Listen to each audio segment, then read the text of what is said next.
Du coup, je continue sur Raymond Abresol. Alors, Raymond Abresol, donc, comme je le disais, c'est un des fervents de Caicedo, mais du coup, c'est pas Caicedo lui-même, vous vous en doutez, c'est un dentiste qui a été formé, du coup, à la sophrologie. Il est par ailleurs psychanalyste jungien, et il est également formé à la médecine traditionnelle chinoise. Caicedo, Abresol, il est important, notamment dans tout ce qui est France, et Suisse, parce qu'il va diffuser largement la sophrologie dans ces deux pays-là. Et lui, voilà ce qu'il dit. Il dit que la conception ne doit pas être considérée sur le plan scientifique, hein, mais selon le fruit de l'expérience des grands maîtres. Donc déjà, là, vous voyez qu'on s'éloigne un petit peu de la définition même qui a été donnée par Caicedo. Et du coup, comme je le disais juste avant, c'est que Raymond Abresol, en fait, il va se rapprocher de Mikhail Aïvanhov, qui est le créateur de la Fraternité Blanche Universelle, qui est considéré comme un mouvement sectaire de 500 à 2000 adeptes, à peu près. Et en 1986, il va donc rédiger un livre intitulé « Sophrologie et évolution, demain l'homme », dans lequel il va énormément diffuser ces idées-là, le fait que c'est cette expérience des grands maîtres, quelque chose proche du spiritualisme, et comment la sophrologie finalement peut nous amener vers ça. Ensuite, nous avons le fameux Patrick Entrechenet, qui est toujours là, qui lui nous indique que le 4e degré correspond à la marche vers la lumière de la conscience sophronique, et il va également beaucoup comparer les lieux, les systèmes et les lieux du corps qui sont théorisés en sophrologie caïcédienne avec les chakras. Donc je vous rappelle quand même que les chakras, considérés comme centres spirituels ou des points de jonction des différents canaux d'énergie, qui sont utilisés notamment en Kundalini Yoga, qui seraient localisés dans le corps humain, n'ont aujourd'hui pas particulièrement d'éléments de preuve à l'appui de ces différents canaux d'énergie. Donc ici, ce qui est intéressant, c'est qu'on voit que entre cette fameuse école scientifique et finalement le glissement qu'on observe, il y a une évolution dans le travail de Caicedo. Ce dont je ne vous ai pas parlé également, c'est que les degrés qui sont arrivés avec le temps. En fait, Caicedo, au début, il a fait donc le premier degré avec le premier cycle avec les 4 degrés, et c'est seulement au fur et à mesure de la pratique, c'est seulement avec le temps qu'il est allé de plus en plus loin.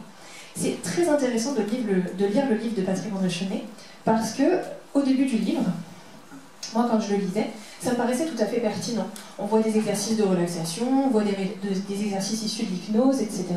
Sur le coup, moi je me dis, ok, ça me paraît cohérent, en tout cas dans ma pratique de psychologue clinicienne, pourquoi pas, c'est des exercices qui sont intéressants. Et plus on va à l'intérieur du livre, plus on plonge dans le livre, et plus on se retrouve avec déjà de plus en plus de néologismes, donc des mots qui deviennent qu'on ne comprend pas, donc alors il faut regarder à chaque fois ce que ça veut dire, etc. Et plus on se retrouve avec des concepts qui sont théorisés par Caicedo, mais du coup qui ne sont pas validés, et plus ça devient incompréhensible. C'est-à-dire que même pour moi, qui suis du métier, je ne comprenais plus rien. Ce qui m'amène à un petit outil d'esprit critique, l'effet puits. L'effet puits, théorisé par Henri Brock, c'est une succession de phrases creuses, vagues, ou invérifiables, qui vont vous donner, qui peuvent être acceptées comme foncièrement vraies.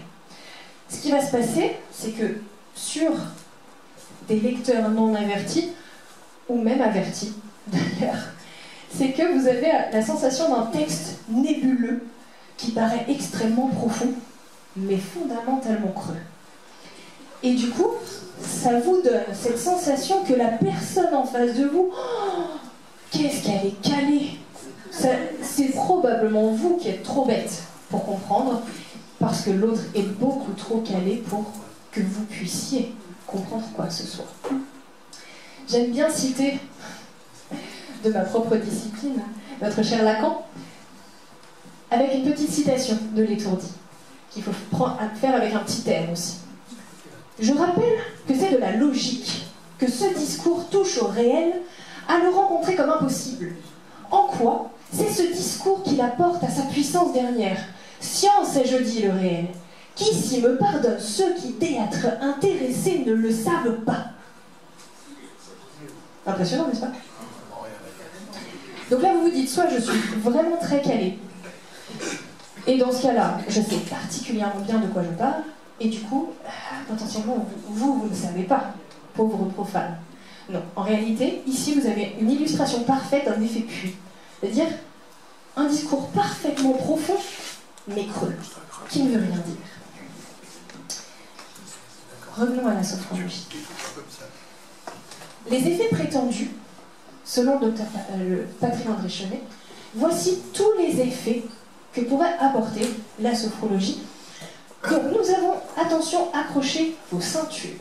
Une réconciliation du sujet avec le corps, une prophylaxie du déséquilibre psychosomatique, un traitement de la pathologie psychosomatique, un rétablissement de l'équilibre psychique, un amortissement de la résonance émotionnelle, une mise au repos de l'organisme, une amélioration de la concentration et de la mémoire, un contrôle de la douleur, une amélioration du sommeil, une autocritique et une maîtrise de soi. Une amélioration des rapports humains, une diminution importante de l'agressivité, une amélioration de l'adaptation de l'homme et de son environnement, une discipline personnelle d'amélioration des potentiels personnels, une découverte, conquête et intégration des valeurs de l'être, d'une conscience supérieure, une conscience sophronique, une nouvelle quotidienneté fondée sur une démarche existentielle libre et responsable. Ça fait beaucoup. Alors, je vous propose une petite illustration de l'effet puits. Ici, je n'ai fait que reprendre les termes issus des effets prétendus. Très bien. Donc vous retrouvez réconciliation, prophylaxie. Donc si vous vous rappelez un petit peu, je n'ai fait que reprendre les termes. Et ici, on pourrait se dire que, finalement, une réconciliation des rapports humains, ça va, non? Ça marche. Mais du coup, une amélioration des rapports humains, ça marche aussi, non? Et ouais. Si on fait un traitement de la douleur, ça marche bien, non? Ah ben ouais, mais une diminution importante de la douleur, ça marche aussi. Un rétablissement du sommeil, ça me va, avec une amélioration du sommeil, ça marche aussi. Ok, une réconciliation de la résonance émotionnelle, est-ce que ça fait pas bien ça? Ouais, on aime bien. Avec un rétablissement de la résonance émotionnelle, j'arrive pas trop à choisir. Un traitement de la pathologie somatique, ça c'est bien.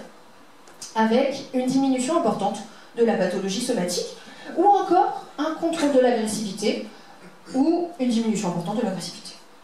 Vous voyez, tout marche. Ici, vous avez un exemple, une illustration parfaite d'un effet puits, c'est-à-dire que c'est quelque chose de profond, où quand on voit les effets, on se dit « waouh, c'est génial !» et en même temps, c'est creux. C'est creux. Et ensuite, on a une deuxième illustration du problème majeur, c'est que ça n'a pas été vérifié. Et on en parlera juste après, de la vérification, du coup, de l'effet de la sophrologie. Ce qui nous amène, du coup, au rapport à la science. Selon Chenet, toujours, les nombreuses expérimentations et travaux scientifiques des sophrologues de tous les continents depuis plus de 35 ans ont validé les postulats de recherche du début de la sophrologie. De nombreuses études scientifiques, électroencéphalographiques et physiologiques, pharmacologiques et chimiques, psychologiques et cliniques ont confirmé la validité du concept de l'éventail de la conscience comme base de travail de la sophrologie. Le gros problème, c'est que dans le livre de Chenet, il n'y a aucune référence à aucune de ces études.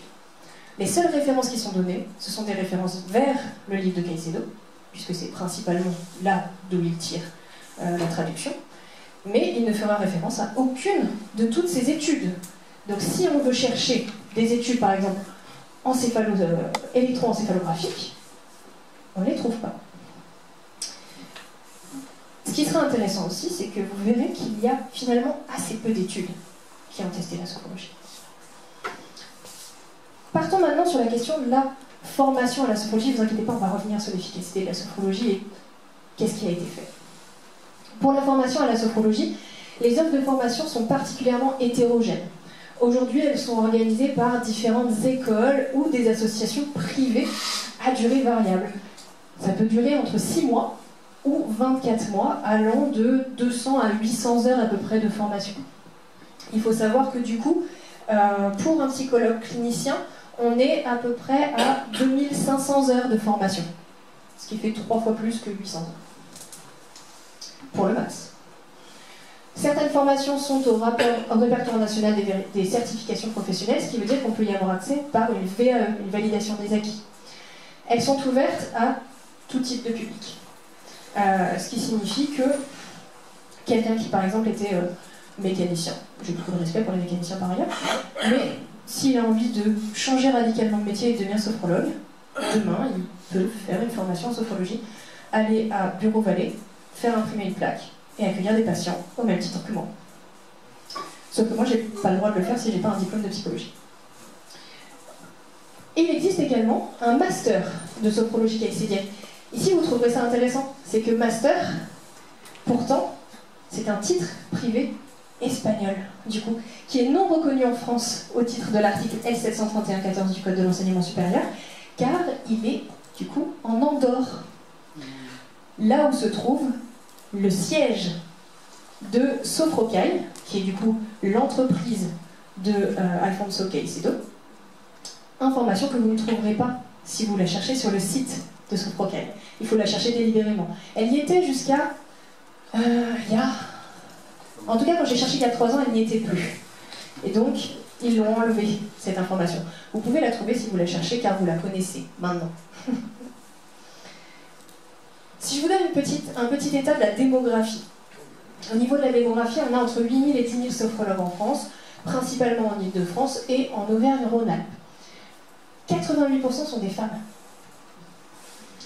Elles ont 47 ans en moyenne. Et pour 62% d'entre elles, c'est quand même leur activité principale. Quand même beaucoup. Selon le syndicat, toujours des sophrologues professionnels, c'est une étude qui date de... Enfin, une enquête qui a été faite en 2019. Elles travaillent pour 78% d'entre elles en cabinet, et pour 37%, elles vont directement au domicile. Et il y a une petite... le reste va en institution. 82% ont déjà une formation initiale, mais on ne connaît pas la formation initiale. L'enquête n'a pas demandé quel était le contenu de la formation initiale. Et pour 17%, ils n'ont aucune formation initiale, et du coup ils sont issus soit du tertiaire, soit du commerce et de l'artisanat. Ici on retrouve mon mécano, du coup. Et les motifs de consultation, du coup, c'est principalement, en premier, la gestion du stress, en deuxième, on va retrouver la gestion des émotions, en troisième, le sommeil, et en quatrième, la gestion de la douleur. Ce qui est intéressant aussi, c'est que dans cette enquête, on apprendra, alors c'est une autre enquête, l'enquête nationale d'activité des sophrologues, elle date de 2011, celle-là, on apprendra aussi que la moyenne des rendez-vous par client est de 5 rendez-vous. Ce qui est très peu. On pourra en reparler si vous voulez, du nombre de séances qu'il faut pour traiter quelle pathologie, etc. Mais 5 rendez-vous, c'est assez peu. Passons à l'efficacité thérapeutique. Ça me fait une petite transition. En 2018, du coup, on a fait notre fameux article à la FIS, et ça nous a permis de faire une première revue de la littérature. Alors, revue de la littérature, est-ce que c'est OK pour tout le monde ou pas? Oui. Ouais? Non? Oui? Non? On rappelle. Revue de la littérature, en gros, c'est qu'on va balayer énormément de bases de données dans lesquelles on va chercher tous les articles qui sont sur le même sujet. Donc, c'est pas une revue systématique parce qu'on n'avait pas mis en place une méthodologie stricte. Donc c'est pour ça qu'on dit une revue de la littérature. En 2016, on avait fait 6 bases de données, on était tombé sur 168 publications qui étaient à peu près sur notre sujet, et on avait trouvé principalement des études de cas. On n'avait pas pris les études de cas parce qu'on considérait qu'une étude de cas ne permet pas de valider l'efficacité ou non d'une thérapeutique ou d'une méthode. On avait retenu 2 articles qui étaient 2 essais randomisés contrôlés, ERC. À l'époque, du coup, sur l'effet de la sophrologie sur les patients atteints d'insuffisance respiratoire, et l'autre sur le traitement des lombalgies.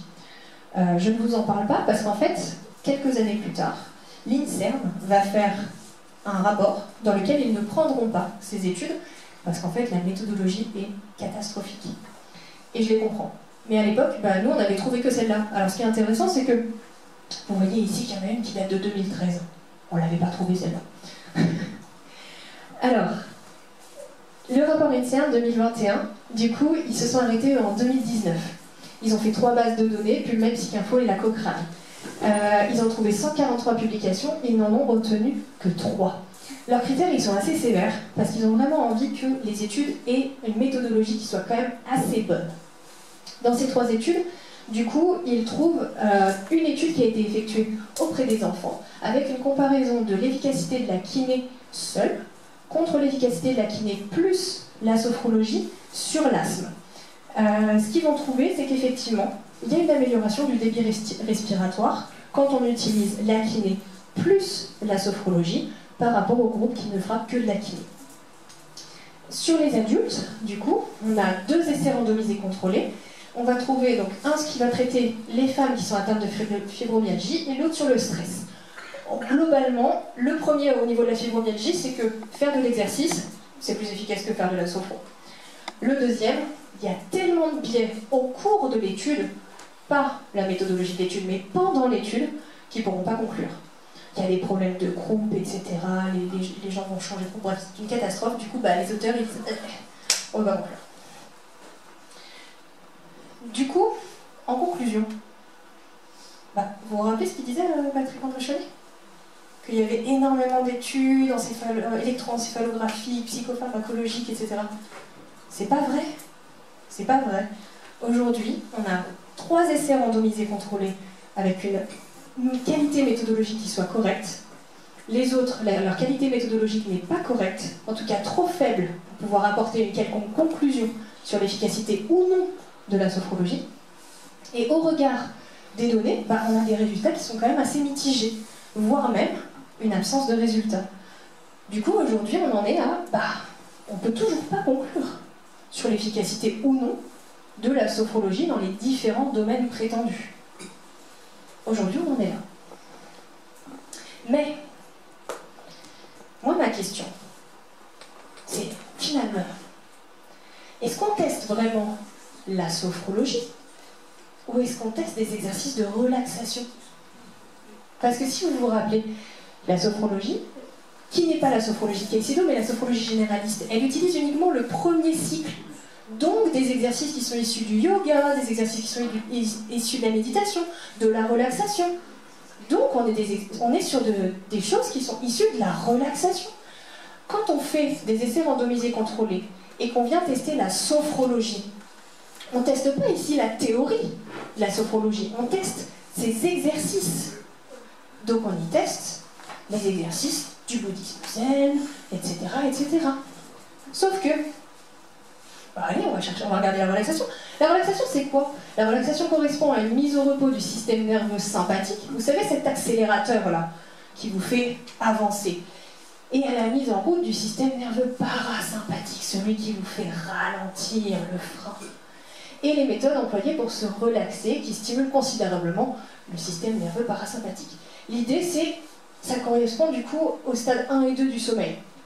Sauf qu'en relaxation, normalement, on est quand même censé rester un peu en vigilance et pas dormir. Et on trouve quoi en relaxation? Les mêmes exercices. Exercices de respiration, scan corporel, visualisation mentale ou méditation. Training autogène, c'est de l'induction de chaleur à l'intérieur du corps. Les techniques de Jacobson, c'est contracter, relâcher, ou du yoga qu'on peut faire en étant guidé ou non. Ça vous rappelle quelque chose? Ouais, la sophrologie. Et là, pour le coup, l'efficacité, on a quelques données dessus. Ici, je vous ai répertorié quelques méta-analyses sur le sujet de méta-analyse. Vous avez aussi méta-analyse, du coup, on est sur plusieurs études qui ont été récupérées, mais au niveau statistique. C'est-à-dire que pour le coup, il y a tellement d'essais randomisés contrôlés qui ont été faits qu'on peut regarder si au niveau statistique, il y a des véritables effets ou pas. Et là, on a des trucs intéressants. Adultes, travail sur l'anxiété. On a comparé du coup différents exercices de relaxation. On a un effet modéré chez les adultes avec une première méta-analyse. Sur la deuxième méta-analyse, les techniques cognitivo-comportementales sont légèrement supérieures à la relaxation. Mais en vrai, ce qui est intéressant, c'est que la relaxation, elle est plus facile pour les patients résistants, notamment les personnes âgées. Et ensuite, une méta-analyse qui va dire que par contre, le yoga, là, il n'y a pas de résultat probant pour travailler sur l'anxiété. Donc ça, ok. Ensuite, si on continue, les adultes, mais cette fois-ci pour la dépression. Là, c'est pareil. On a 2 méta-analyses en haut qui travaillent sur la relaxation musculaire progressive et le training autogène. Ici, on a un effet modéré. Et elle dit en plus que la relaxation, encore une fois, peut accrocher ceux qui ne répondent pas aux techniques cognitivo-comportementales. Une autre méta-analyse qui nous dit que la relaxation est égale à la psychothérapie et à la médication ou à l'exercice. Hyper intéressant.